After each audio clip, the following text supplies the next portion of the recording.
This special drink will make you intelligent, Alexa. Your father will be proud of you.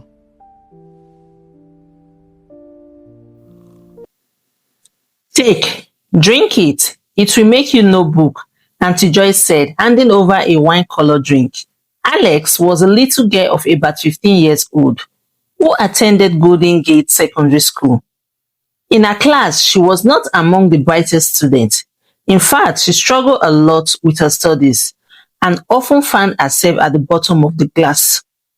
No matter how hard she tried, it always seemed like nothing stayed in her head the way it did for other children. The worst part was not even her poor performance. It was the way her parents treated her because of it. They were never proud of her. Instead, they constantly scolded her and beat her whenever she comes back home with the last position. They compared her with her siblings at every opportunity, making her feel smaller and more worthless each passing day. Can't you see your sibling? Look at your junior sister. Look how intelligent she is. She comes first every time. But you come back home disgracing me with your last position all the time, Mr. Maxwell, Alex's father shouted angrily one evening. Honey, calm down. You will make her start crying now, Bridget, her mother said as she tried to calm him. Let her cry now. Is that not what she knows how to do every time? You better do a DNA test and let's see whether this child is really mine, because I'm not sure she is. I don't give birth to dummies. My children cannot be dumb, not in my house, Mr. Maxwell said harshly. Those words pierced through Alexa's heart like sharp knives. Unable to hold herself together, she ran upstairs and burst into tears in her room. Imagine hearing those words from the one person whose approval you desperately want. Tell me in the comment section. Do you think words like this motivate a child, or do they destroy a child? Why did her father always talk down on her so much? What exactly has she done wrong apart from not being as intelligent as others? She cried deeply. It was too much for her to handle as a child.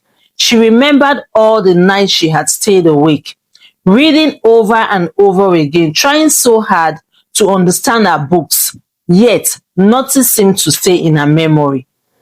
Even her siblings did not make things easier for her. They mocked and laughed at her, repeating the same hurtful words they had learned from their parents. Stay our last position queen, one of them would tease. Don't worry, maybe one day you will come second to the last, another will add, laughing. Alexia would always remain quiet, holding back her tears until she was alone.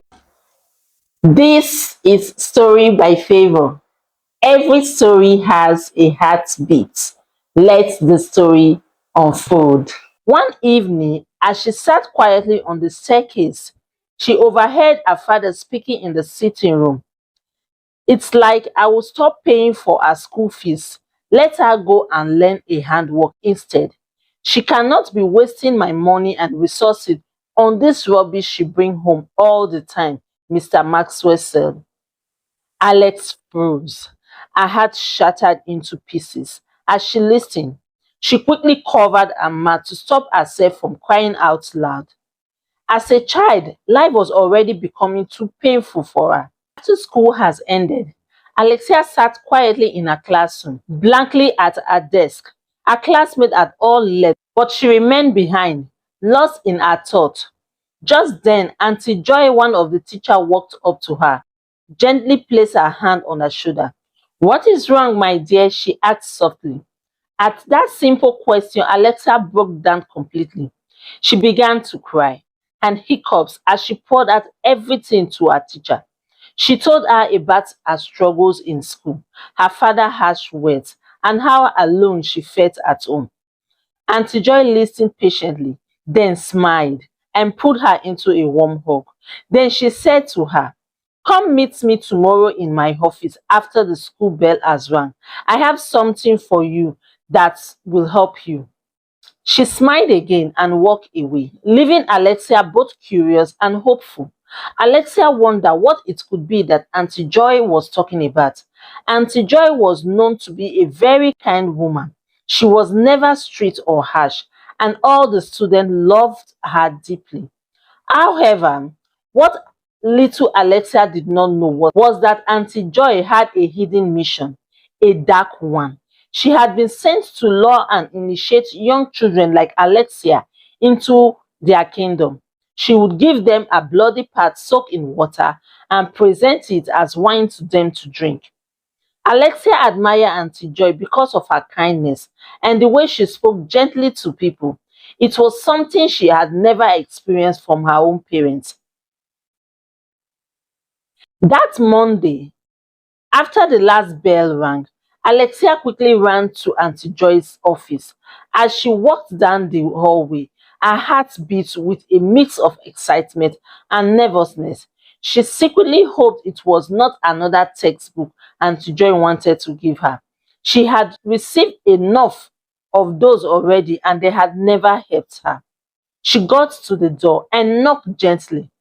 "Come in," Auntie Joy's voice came from inside. Alexia opened the door and walked in slowly. "Good afternoon, ma," she greeted politely. "Good afternoon, my dear. Sit down," Auntie Joy replied warmly.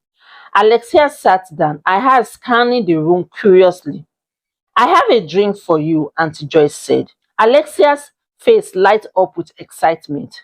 "Thank God," she whispered to herself, relieved that it was not a textbook. Auntie Joy then brought out a glass containing a red liquid and handed it to her. "Ma, what is this?" Alexia asked, looking at it carefully. "It is wine, my darling," Auntie Joy said with a smile. "But how will drinking wine help my current situation?" Alexia asked innocently. "This is not This ordinary special wine, drink my will make dear. you intelligent, This is Alexa. a very Your special father one. will be It proud will of help you and make you very intelligent like your pearls. Your father will start adoring you and he will not beat you again.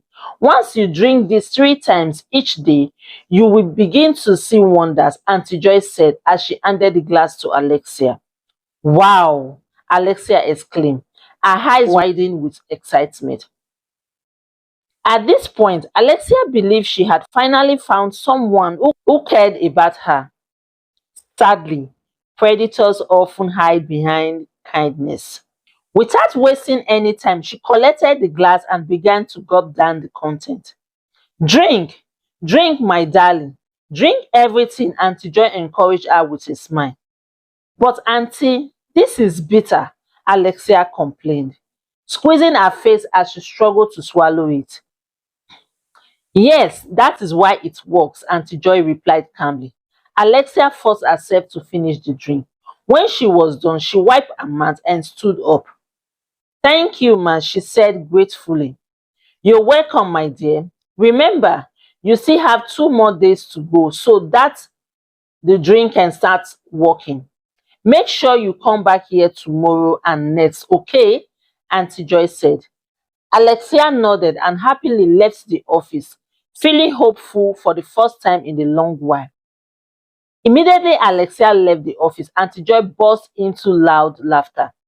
"I can't wait for you to be initiated, my little naive Alexia," she exclaimed, her eyes gleamed with excitement.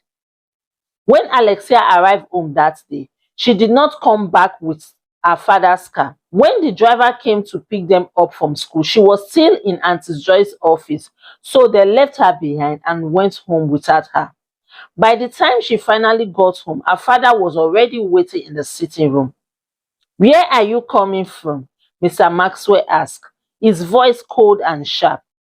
Alexia opened her mouth to say something, but before she could utter a single word, she felt the sting of a whip land heavily on her back.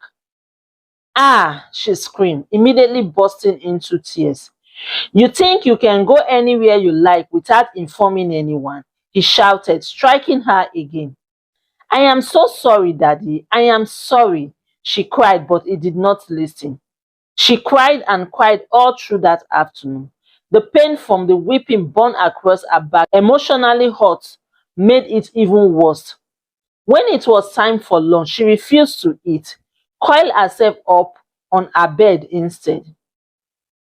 Leave her alone, Mr. Maxwell said when Bridget tried to call her. She is not hungry yet. Whenever she is hungry, she will surely come around. No one bothered her again. That night, Alexia was not feeling well at all. Her stomach hurt badly, and she kept going to the toilet over and over again. She was stooling continuously, and each time felt worse than the last. Her body grew weaker, and she lost all appetite. She could not even gather the strength to go downstairs for dinner, just as her father had predicted. This is the moment every parent should pay attention to. A sudden change in a child's behavior is never something to ignore. Anytime she managed to fall asleep, she would suddenly wake up with a sharp, unbearable pain in her stomach. Ah, it hurts, she whispered to herself, clenching her stomach tightly as tears rolled down her cheeks. She did not tell anyone about it. She only lay there, crying quietly throughout the night. After a while, she slowly got down from her bed and went to her wardrobe. She brought out some paracetamol and took them. She has gotten used to keeping paracetamol in her wardrobe because there were times she felt sick and no one paid attention to her. She had learned to take care of herself the best way she could. The following morning, she woke up feeling weak but determined. She got dressed for school slowly. Standing in front of the mirror, she looked at herself and tried to smile. So, just wait and see, Daddy. I will become very intelligent, even more intelligent than my sisters, and you will begin to love me more, she said softly to her reflection. The thought of Auntie Joy's red drink gave her hope. It was just 2 days more to go. When she came downstairs for breakfast that morning, the house was quiet. No one asked her why she did not come down for dinner the previous night. She had even lost a noticeable amount of weight overnight, but no one seemed to care. Bridget noticed it briefly, but only shrugged it off, assuming it was because Alexia had skipped her meals. Alexia at the dining table stared at the food in front of her. Surprisingly, she did not feel hungry at all. Her appetite had completely disappeared. Her family exchanged confused glances. They were surprised because Alexia had always been the foodie of the house. She loved food more than anyone else, and it was unlike her to ignore a meal. Maybe she is just trying to make us pity her, one of her siblings whispered. Or maybe she wants attention, another added quietly. They all thought the same thing, but none of them said it out loud. When Alexia got to school that day, she felt a strange mix of weakness and excitement. Despite how her body felt, her mind was fixed on one thing. She could not wait to drink Auntie Joy's red liquid again. She counted the hours, eagerly waiting for the final bell to ring. She just needed to complete the 3 days. Then everything would change.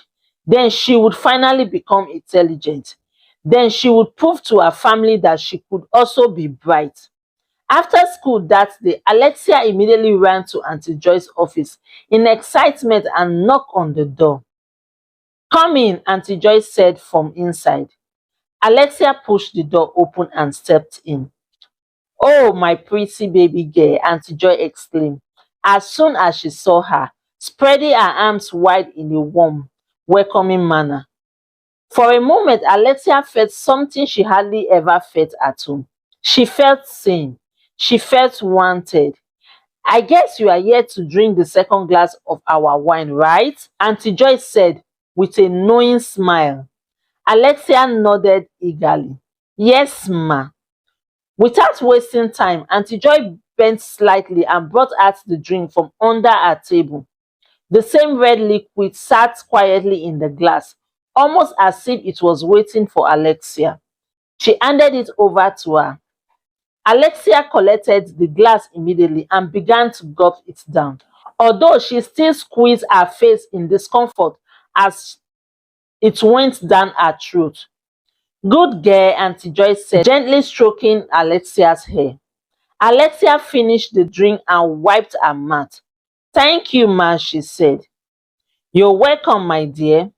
One more day to go, Auntie Joy replied. Later that day, Alexia once again missed her father driver, who came to pick them up. She had no other option but to trek home. The journey felt longer than usual. Her legs were weak and her body felt heavy, but she kept walking slowly until she finally reached home. As soon as she stepped inside, her father's eye fell on her. "Where are you coming from?" he barked. Alexia tried to explain, but just like the previous day, her words never came out. The weeping started again. "You want to turn yourself into a useless child, Abby? You want people to think I am not training you well," Mr. Maxwell shouted as he rained curses on her. Alexia cried bitterly, her voice echoing through the house, but no one came to her rescue. That night came, and just like before, she did not go downstairs for dinner. The pain returned. This time it was worse, far worse. A sharp, intense pain gripped her stomach, making her scream out loud. Alexia rolled on the floor of her room, clenching her stomach tightly as tears streamed down her face. "Ah, Mommy," she cried weakly, but no one heard her. She kept running to the toilet again and again. It was not just stewing. She started vomiting. At first, it was just the little she had in her system. Then suddenly something terrifying happened. Blood. She vomited blood. Alexia froze for a moment, staring at her teeth in shock. Her breathing became heavy and uneven. Her eyes grew dull. Her lips dried up, and her body became weaker with each passing second. She struggled to stay conscious. Meanwhile, in her parents' room, Mr. Maxwell sat comfortably on the bed, laptop, as he walked. Bridget, on the other hand, paced up and down the room restlessly. "Woman, what is it? You have been pacing up and down like a worked up lion. What is the matter?" he asked without looking up. Bridget stopped and turned to him, worry clearly written all over her face. "Don't you think we are taking it too far with Alexia? I don't know, but these days there is something about her that feels so off and not right at all. Plus, she has been refusing to eat for 2 days," she said. Mr. Maxwell sighed and shook his head. "Wait, is that what is seriously bothering you right now? You should know children by now. She is obviously refusing to eat so she can get our attention. She thinks she is smart, but I am smarter than her. I came into this world before her, and these are things we used to do to our parents back then. They are not new," he said. Bridget frowned. But she had never done this before. Alexia has always been the foodie. No matter the scolding and beating she received from us, she insisted. Mr. Maxwell finally looked up at her. "So, what exactly do you want me to do now? Should I go to a child's room and start begging her to come down and eat? Is that what you want? That is not the right way to train a child, madam. That is not how my parents trained me, and I will not allow that. Bia, woman, stop distracting me. If you want to keep pacing, go to the sitting room and do it there. I am working on a very important job I need to deliver to the client. Don't come and be stressing me with one child that does not want to hear word," he said, and returned his attention to the laptop. Bridget stood there for a moment, helpless and unsure of what to do. The following morning, Alexia did not come out for breakfast, and she did not come out for school as usual. The house carried on as if nothing was wrong. Everyone assumed she was still in her usual moody guest. This girl does not know me. Oh. She does not know that we used to do these tactics during our own time with our parents. She cannot buy me with such pittiness. Well, it is even good that she is not going to school anymore, if that is what she has decided. At least, thank God, the money I am spending on her school fees will stop wasting. Mr. Maxwell said at the dining table as he ate and wiped his mouth with a serviette. Bridget looked uneasy. But at least, shouldn't we just check on her? I mean, she said, her voice filled with concern for the first time. Madam, don't stress me, I beg. If you want to go, you can go. That is one thing I hate about you women. You are too gullible and emotional about a lot of things. He replied with a hiss as he stood up, picked up his bag and left for work. The children had already left for school. Bridget stood there for a moment, thinking about going to Alexia's room, but just then her phone started ringing loudly. She glanced at the screen and her heart skipped. It was one of her highly respected regular customers, already waiting for her at the shop. Hello, ma. I am on my way, she said quickly into the phone. In a rush, she picked up her bag and headed out. Please, keep an eye on Alexia. I will be back soon, she told the housekeeper hurriedly before leaving. The entire house slipped by without a single person realizing that something was terribly wrong. Later that night, the family returned home one after the other. The house felt unusually silent. Bridget dropped her bag and looked around. Has Alexia come out at all today? She asked the housekeeper. No, ma, the housekeeper replied nervously. She has not come out since morning. A cold feeling settled in Bridget's chest. Mr. Maxwell frowned. What kind of nonsense is this? He muttered as he walked towards Alexia's room. They all gathered in front of her door. Bridget knocked gently at first. Alexia, open the door, my dear, she called. There was no response. Mr. Maxwell knocked harder. Alexia, he shouted. Still nothing. They called her name again and again, but the silence that followed each call was heavy and frightening. Panic slowly began to creep. What if something has happened to her? Bridget whispered, her voice trembling. Mr. Maxwell quickly tried the door, but it was locked from inside. Move back, he said. He pushed the door hard, but it would not open. Call a carpenter now, he ordered. Within a short time, a carpenter arrived and began working on the door. Each hit of his tool echoed through the house, making everyone more anxious. Finally, the door gave way. As soon as it opened, a strong metallic smell hit them. They stepped inside, and then everyone screamed in horror. Alexia was laying on the cold tile of her room, surrounded by a pool of her own blood. Mr. and Mrs. Maxwell could not control the tears that streamed down their face that night as they rushed Alexia to the hospital. They were not just crying out of fear. They were crying out of guilt. They were crying out of regret. They were crying out of shame. Alexia was immediately rolled into the emergency ward, where the doctors began to work on her without delay. Mr. Maxwell stood outside, pacing up and restlessly. His hands trembled, and his mind replayed every harsh word he had ever said to his daughter. Bridget, on the other hand, could not stop crying. This is exactly what I was talking about. This is exactly what I was talking about. She kept repeating through her tears. God, please save my child. We are very sorry. Please save her. Hours passed slowly, each second feeling like forever. Finally, the doctor came out. Both parents rushed towards him immediately, their hearts pounding.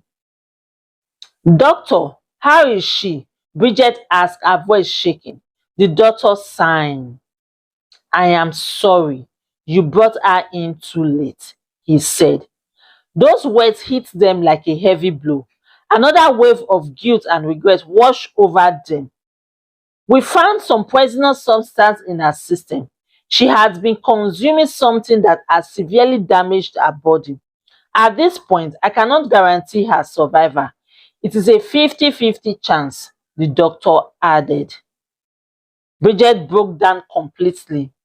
Mr. Maxwell stood frozen, unable to speak. For the first time in his life, he felt completely powerless. That same night, after leaving the hospital briefly, Mr. Maxwell returned home. Something pulled him towards Alexia's room.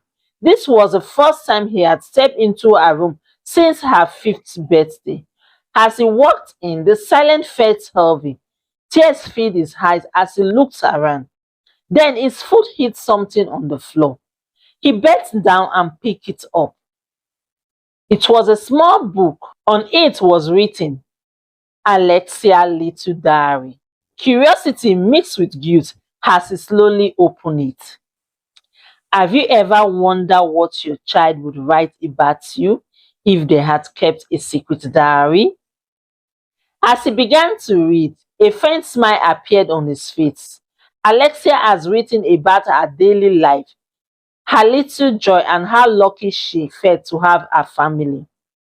But then a particular part caught his attention. My father called me a dullard every day and beat me. I also want to make him proud, just like my siblings do. I want him to see me in a different way. I want him to praise me just like he does for my sisters. But how can I do that when I am not smart? Sometimes I feel like I should not have been born. My classmates do not like me. My parents also dislike me. And my siblings do not pay attention to me. Oh God, please, what should I do? Mr. Maxwell could not hold himself anymore. He broke down completely, crying like a baby. Shame, guilt, regret, they all washed down on him at once.